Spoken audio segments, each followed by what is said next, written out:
Hey, it's Master Mark Kanaar here today, and if you watched any of my other videos, we did a lot of footwork earlier, so I'm going to be working on a lot with the techniques, and I'm going to be talking about an in-depth philosophy about the techniques and everything like that. And the first technique I'm going to be working on is called front kick, or what we call in Korean apchagi. So we're going to be in our guarding stance here. I'm in my guarding stance facing this way, and the technique, or the breakup, I should say, of the technique is bringing the knee up, extending out, retracting back, and then stepping down.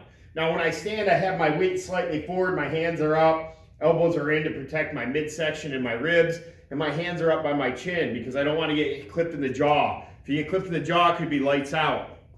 And you can think of why too. I mean, your head snaps back, boom, and then also it hurts.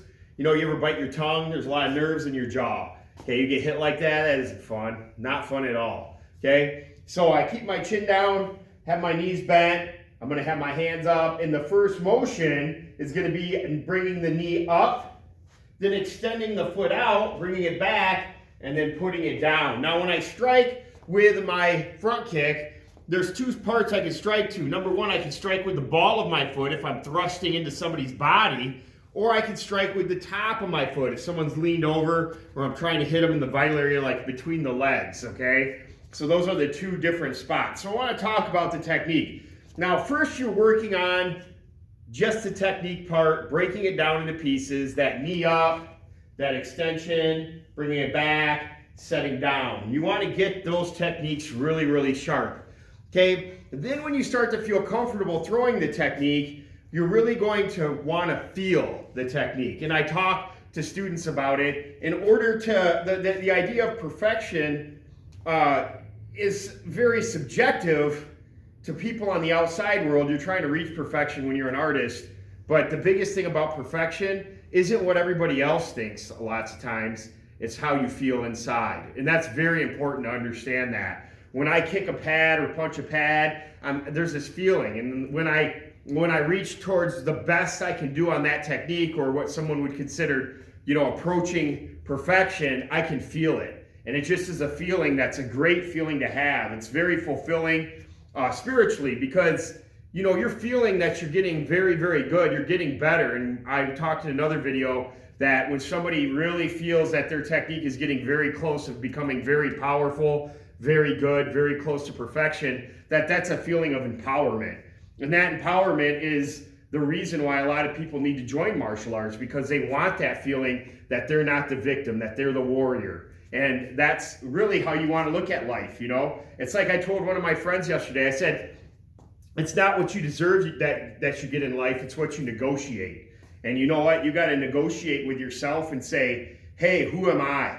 Okay? If you go for what you deserve, you're just going to kind of float through life, and you're going to get whatever comes to you. Okay? And a lot of people that have a victim mindset, they're kind of scared to do things. So they just kind of accept the things the way that they are. And that's not a good mindset to have. You want that warrior mindset where you're like, hey, I'm going to go out and get what I got. I'm going to get what I deserve. I'm going to get what I really, really deserve, but I'm going to negotiate with what I want to get. And you want to get that feeling inside yourself. So one of the drills that I do to help you with the first motion here, and let me talk about the first technique, the first part, is I push off the floor and drive the knee up at the same time. So the push is here, boom, just like that. But then there's the second part where the knee comes up, all right? That's on the front kick. So you want to work the push. What do I work the push? The heel is up, the ball is up, boom, forward, just like that.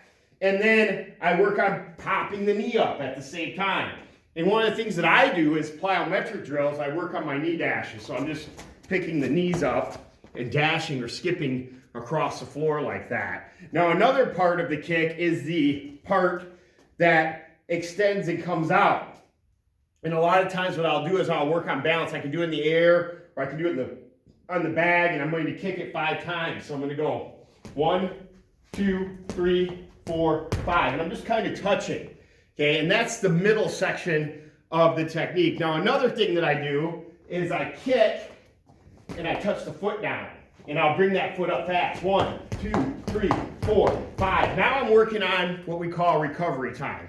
And what's important about recovery time is that's the point of impact to the foot hits the floor. Why is that important? Because If you decide to kick, it's a high risk, man. There's a lot of power in kicking, but kicking's a little slower than punching, and you're also losing your balance. So if you're gonna throw a kick, you better do it at the right time or in the right place.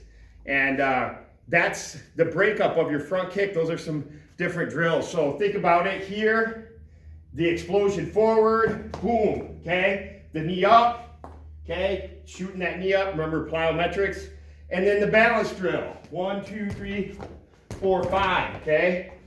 And your recovery, working, getting that foot down the floor. Those are the parts of front kick you really want to work on. Another thing about kicking is always keep your posture very straight.